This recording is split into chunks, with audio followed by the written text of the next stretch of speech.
Hey everyone, welcome back to my channel Divinity Tarot 6 where truth always exposes darkness. तो कैसे हैं सब लोग? I hope everyone is fine and you are taking good care of your health because health is the most important aspect, correct? So आज का reading काफ़ी important है. हम चेक करने वाले हैं आपके पर्सन की करंट एनर्जीज क्या है, फीलिंग्स क्या है एंड डेफिनेटली वो क्या चाहते हैं. So it will be timeless, collective for all zodiac signs and it is a general prediction. Please like share and subscribe the channel. Thank you so much for being with me. जिनके लिए खास आप देख रहे हैं उन्हीं के नाम आप लेना है आपको एंड डेफिनेटली हम देखते हैं कि वो क्या ही महसूस करते हैं. तो मेरे व्यूअर्स के जो पर्सन हैं खास उनके लिए वो लोग क्या महसूस कर रहे हैं, उनकी करंट एनर्जीज़ क्या है, उनके पार्टनर की करंट एनर्जीज़ एंड फीलिंग्स क्या है. प्लीज़ बताएं यूनिवर्स, स्पिरिट प्लीज़ बताएं कि उनके करंट एनर्जीज एंड फीलिंग्स क्या है. Knight of cups, okay. We do have king of cups, we do have awakening, we do have the moon card, sun card, hanged one, queen of coins. Bottom of the deck हमारे पास है emperor, शहंशाह. शहंशाह आ गए, शहंशाह. ठीक है. सो cancer, Pisces, Scorpio है, कर्क, वृश्चिक, mean राशि है, एरीज एंड स्कॉर्पियो है, मेष और वृश्चिक राशि है, लियो है यहाँ पे, पाइसेस है यहाँ पे, मीन राशि है, टॉरस, वर्गो, कैप्रिकॉर्न है, वृषभ, कन्या, मकर राशि है, Aries and Scorpio are very important numbers are 20, 19, 18, that is 9, 12, 21. आप देख सकते हैं 12 इंपॉर्टेंट हो सकता है. ये रीडिंग आप मे बी दोपहर से लेके शाम के बीचों बीच आप देख रहे हो उस तरह से हो सकता है, या एकदम सीधा रात के समय पे आप देख रहे हो इस दौरान हो सकता है कुछ लोग फास्टिंग में हो सकता है कि आप जब इस रीडिंग को देख रहे हो आप फास्टिंग में हो, या जब भी जिस टाइम फ्रेम में भी आप देखेंगे हो सकता है कि किसी आपके मज़हब के अनुसार आपको फास्टिंग रखना पड़ रहा है, इसलिए आप फास्टिंग रख रहे हो, व्रत रख रहे हो. या कुछ लोगों के लिए ऐसा हो सकता है कि आप कहीं से जाकर आए और प्रार्थना ही आप कर रहे थे कहीं ना कहीं पे, और आप फिर लौट के जब अपने घर में आए और इस वीडियो का नोटिफिकेशन आपको मिला. आप काफ़ी उस दिन भावुक हो रहे थे और आपको बहुत बेचैनी सा फील हो रहा था उस दिन, जिस दौरान आपको ये रीडिंग हो सकता है. जो मेरा इंट्यूशन कह रहा है इसलिए मैंने आपको कह दिया. नाउ आपके पर्सन की करंट फीलिंग्स और एनर्जीज मुझे यहाँ पे ये दिख रहा है कि आपके पर्सन जो है बहुत ही ज़्यादा ये रिग्रेट तो कर ही रहे हैं, लेकिन इनका मैच्योरिटी लेवल जो है डे बाय डे बढ़ता ही जा रहा है. ये चीज़ों को और अच्छा से समझना शुरू कर चुके हैं. जो वो इस रिश्ते को एक कैजुअल रूप देते थे, कहीं ना कहीं पे उनके लिए love, it was all about fun, excitement, having some sex and everything like that. But वो कहीं ना कहीं पे एक सॉलिड लेवल और ग्राउंड लेवल पर ये इंसान समझना शुरू किए हैं कि ये सब कुछ चीज़ ज़्यादा दिन तक अच्छा नहीं लगता है. वंस, और you can say at the other end you have to settle. अगर आपके पर्सन ऑलरेडी एजेड है तो भी मुझे यहाँ पे दिख रहा है ये एजेड बाई नंबर एजिंग हो सकता है, लेकिन अंदर से काफ़ी मैच्योर थे, specially in case of feelings और in case of emotions they did not have it for you. अगर उनके पास था भी तो कहीं ना कहीं पे वो उस चीज़ को ना शो कर पाए आपके सामने. कुछ लोगों के लिए आपके पर्सन नो डाउट प्रोटेक्टिव रहे हैं आपके लिए, और ख़ास करके उन लोगों के लिए मैं बोलना चाहती हूँ जिन लोगों का अरेंज मैरिज हुआ है. आप एक दूसरे को जान रहे हो, पहचान रहे हो, but your person wants to know more about you. हो सकता है ये रिश्ता उन्होंने ना पहले मना कर दिया था, पर बाद में उनके मन में ऐसा हुआ ज़रूर कि नहीं, मुझे अपने ज़मीन मतलब मुझे अब खुद का एक सेटलमेंट तो करना है. मेरे दोस्त लोग सेटल हो रहे हैं, उनके बच्चे हो रहे हैं, उनके फैमिली हो रहा है, तो उन्होंने किया. अभी मैं जो आपको बोलना चाहती हूँ, let me verify, let me clarify also at the same time. यहाँ पे जो नाइट ऑफ कप्स की एनर्जी है, जो मुझे यहाँ पे महसूस हो रहा है कि अगर उनकी करंट एनर्जीज़ को देखा जाए, फीलिंग्स को देखा जाए, तो इंसान बहुत ही ज़्यादा टेक्निक्स को अप्लाई कर रहे हैं। बहुत ज़्यादा ये इंसान ऐसा भी मानते हैं कि आप काफ़ी रोमांटिक है, आपको वो सब चीज़ पसंद है, जैसे बियर, लाइक हैप्पी बर्थडे में बहुत सारे गिफ्ट्स आपको पसंद ऑब्वियसली आता है कि आपके वैलेंटाइन डे में आपके पर्सन आपको ये चीज़ दे, वो चीज़ दे, आपको ग्रीट करे, आपको टाइम टू टाइम या आपको अटेंशन दे, ठीक है, ये मैसेज करे, रेगुलरली मैसेज करे, ये आप हमेशा ही चाहते हो।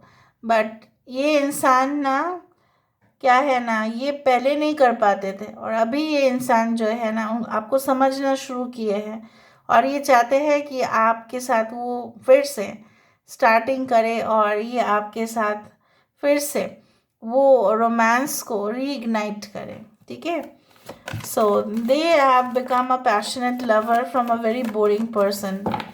Alright, so knight of cups यहाँ पे क्यों है? By this knight of cups, broken heart, 9 of swords, यहाँ पे एक्वेरियस, जेमिनी, लिब्रा, यहाँ पे ये इंसान ने आपके ऊपर ध्यान नहीं दिया था, इसलिए आप दुख में थे, आप बहुत हर्ट थे इस इंसान से।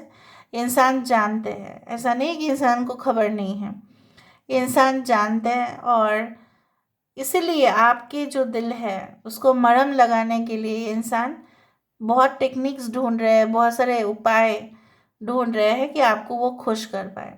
अगर ये आपकी पास्ट रिलेशनशिप की वजह से आपका दिल टूटा था, जहाँ पे मुझे दिख रहा है कि it is divided, one heart is divided into two and it is made with like, ऐसा ऐसा लग रहा है ना कि जैसे सर्जरी हुआ है हार्ट का। तो कितना पेन होता है एक पेशेंट को आफ्टर द हार्ट सर्जरी और समथिंग लाइक दैट। भले पेन गायब हो जाता है लेकिन फिजिकल पेन तो रहता ही है, ठीक है, मेंटल प्रेशर रहता ही है, वो चीज़ रहता ही है। धीरे धीरे रिकवर कर जाते हैं लेकिन सर्जरी इट्स थोड़ा सा कट हो जाता है तो कितना दर्द होता है, राइट। तो ये सर्जरी तो है, कहीं ना कहीं पे ये इंसान आपके साथ बुरा व्यवहार करके उन्होंने बहुत बड़ा गलती कर दिया और ये चीज़ को रेक्टिफाई करना है। और अगर ये एक न्यू पर्सन है, वो आपको ये एश्योरेंस देना चाहता है कि प्लीज़ फॉरगेट एवरीथिंग, सब कुछ भूल जाओ, ठीक है, चलो मज़ा करते हैं, चलो फिर से हम अपने जीवन को जीते हैं, ये सब कुछ चीज़ होता रहेगा। Okay, so why this king of cups, यहाँ पे किंग ऑफ कप्स क्यों है? Why this king of cups, just a second guys.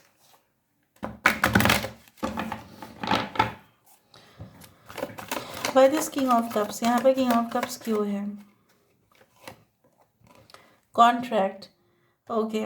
सो ये इंसान, मैंने आपको ये कहा था कि इस इंसान अभी यही चाहते हैं कि आप दोनों में जो रिश्ता है उसमें एक पार्टी एक्सेप्ट करे और दूसरा ना करे, ऐसा ना हो, ठीक है। It should be a fair and very much justified relationship, जहाँ पे ये इंसान आपके लिए अगर इमोशनल हो रहे हैं, वो ऐसा ही चाह रहे हैं कि आप भी उनके लिए इमोशनल हो।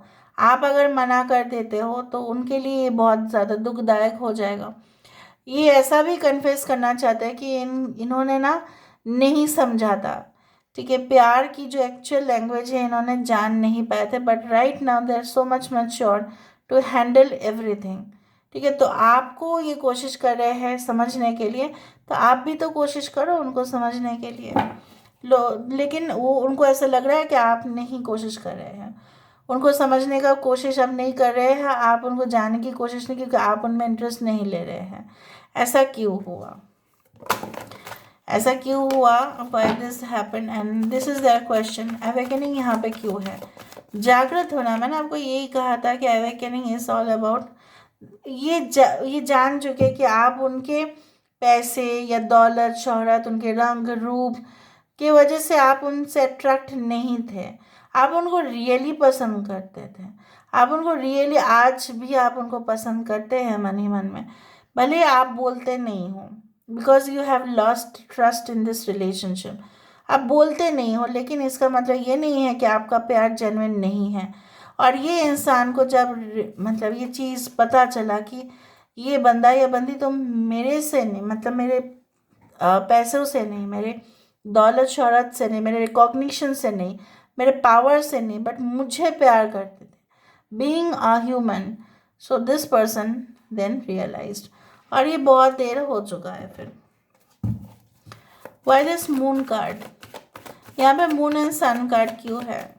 यू आर लाइक सोलमेट्स, हाँ, you are made for each other, you are twin, you are made for each other. Yes, journey. Both of you have some life purpose. एक ही दोनों का लाइफ पर्पस है, meet होगा ही। Destiny आप दोनों को एक ही साथ लेके आने वाला है। चाहे आप जितना भी आप एक दूसरे के साथ बिछड़ जाते हैं, फिर अलग, मतलब जो भी है अलग हो जाते हैं, फिर मिलते हैं, फिर अलग हो जाते हैं, in and out, in and out, day and night की तरह एक लूप हो गया है जो होके ही रहेगा, परमानेंट है। बट इस जर्नी में ये इंसान आपको ये एश्योरेंस देना भी चाहते हैं कि they want to travel this life journey with you only. आपके साथ वो मतलब होना चाहते हैं, आपको हम सफ़र करके इंसान इस जर्नी को पूरा करना चाहते, दे वांट टू कंप्लीट ना। ओके, हैंग्ड वन यहाँ पे क्यों है? व्हाई दिस हैंग्ड वन, क्यों हैंग्ड है यहाँ पे चीज़? इनडिसिशन के वजह से। मैंने आपको यही कहा कि देखो वो चीज़, कुछ चीज़ें जो स्टक है, अभी भी कुछ चीज़ें उनके दिमाग पे चल रहा है, हावी हो रहे हैं। ये इंसान जो है, मुझे यहाँ पे दिख रहा है there are certain kind of black magic also, there are certain kind of wicked policies also. ये इंसान किसी के जाल में फंसे हैं, इसलिए वो आपको एश्योरेंस नहीं दे पा रहे हैं। अगर नहीं दे पा रहे हैं तो अगर आप ऑलरेडी मैरिड है, फिर भी इंसान को आप देखते हो कि आपसे दूर दूर रहते हैं लेकिन करीब भी आना चाहते हैं। सो इसके पीछे वही रीज़न है कि इंसान के पास दो रास्ते हैं, और ये रास्ता कहाँ तक लेके जाएगा ना इनको खबर, ना कभी उनको पता भी है। So that's why maybe if they are not giving you confirmation, आपका सवाल इस तरह से हो सकता है कि क्यों क्यों नहीं हो रहा है। डिले इज देयर ना, 8 is the number for Saturn, Shanidev का नंबर है ये, और सैटर्न हमेशा सीख देता है। इस रिलेशनशिप में आपको सीख मिलेगा, बहुत एक्सपीरियंस मिलेगा, you will face the good, you will face the worst also. So इसीलिए ऐसा हो रहा है, डगमगा रहा है सब कुछ। Now why this queen of coins, ये इंसान आपको समझते हैं कि आप बहुत भाग्यशाली हो, आप बहुत ज़्यादा खुश नसीब हो, आपकी लाइफ तो अच्छी कट रही है लेकिन उनका लाइफ नहीं। यस, एंजल ऑफ स्ट्रेंथ, आप पहले से काफ़ी मजबूत हो चुके हैं, आप पहले से इमोशनल कम, लॉजिकल ज़्यादा हो चुके हैं। आपको शायद उनकी ज़रूरत नहीं है, या अगर ज़रूरत भी है लेकिन आप पहले से, मतलब you will not take any initiative, आप इंटरेस्ट नहीं शो करोगे क्योंकि आप जानते हो यू आर दिस पर्सन। ठीक है, आज आप जो भी हो अपने बलबूते पर हो, सो आप किसी के ऊपर डिपेंडेंट नहीं हैं। So why will you again trust this person और कॉल दिस पर्सन? इसलिए वो ऐसा समझते हैं कि आप बहुत बिंदास हैं लेकिन वो नहीं है। यहाँ पे एम्परर क्यों है, शहंशाह क्यों आया है यहाँ पे? I do think so that they want to make a solid and stable relationship with you, क्योंकि इसके नीचे भी किंग ऑफ कॉइन्स की एनर्जी है, king of coins, queen of coins, या कम्युनिटी। सो मुझे यहाँ पे दिख रहा है अगर कुछ प्रॉब्लम्स भी हो रहे हैं that is related to the caste issues और रिलीजियन इश्यूज और सोसाइटल इश्यूज, सोसाइटल सामाजिक कारणों की वजह से ये आपके साथ मतलब जल्द नहीं कर पा रहे हैं। Something is an you can say that something comes every time as an obstacle to them. So वो ऑब्स्टिकल ये है, समाज हो सकता है, तो तीसरा इंसान हो सकता है, but they will make this thing to happen. वो आपको अपने फैमिली में शामिल करना चाहते हैं, करेंगे भी। First chakra archangel Michael, this is the root chakra, Muladhara chakra means to make it strong. King of coins, Taurus, Virgo, Capricorn, वृषभ, कन्या, मकर राशि, all this are the earth sign. Earth science क्या होते हैं? स्ट्रांग, दे आर ड्यूरेबल, टिका हुआ, मजबूत, एक ही जगह पे, मतलब the base should be strong, they are all earth sign, right. Now basically यहाँ पे मुझे दिख रहा है आपके पर्सन भले जो भी बिहेवियर एग्जिबिट कर रहे हैं, they are gonna make it happen, वो करके दिखाएंगे। अगर वो नहीं करके दिखा भी पाए तो भी ये इंसान किसी को आपके नज़दीक आने नहीं देंगे, वो भी ज़िद है इनका। They may be may be Taurus was very much like that. देखो 3 कार्ड ही आया है। You have shown me love as nobody else has ever done before. आपने जो प्यार दिखाया किसी ने नहीं दिखाया है। Your hugs kisses and warms embrace me so much comfort and happiness to me. Wow, आपके हग आपके किस बहुत अभी भी इनको याद है। The way that you look at me makes me so special that I still get. आप थोड़ा बहुत उनके तरफ देखते हो तो उनको गुदगुदी होता है। ये चीज़ आपको होता था पहले, उनकी एक फ़ोटो को देखने के लिए आप तरस जाते थे। अब मुझे फ़ोटो भेजो, फ़ोटो भेजो, फ़ोटो भेजो। और आप भी अभी उनके एक फ़ोटो के लिए, ठीक है, तरस जाते थे, अभी वो आपके लिए तरस रहे हैं। देखो दिस हैपेंस, ठीक है, एवरीथिंग कम्स, जो भी आ रहा है वो जा भी रहा है। ठीक है, so this is all about today's reading. I think so I have clearly explained. ठीक है, अगर आपको कुछ एक्स्ट्रा वीडियोस टॉपिक्स चाहिए तो प्लीज़ कमेंट सेक्शन पे ज़रूर लिखें। Thank you so much, stay blessed.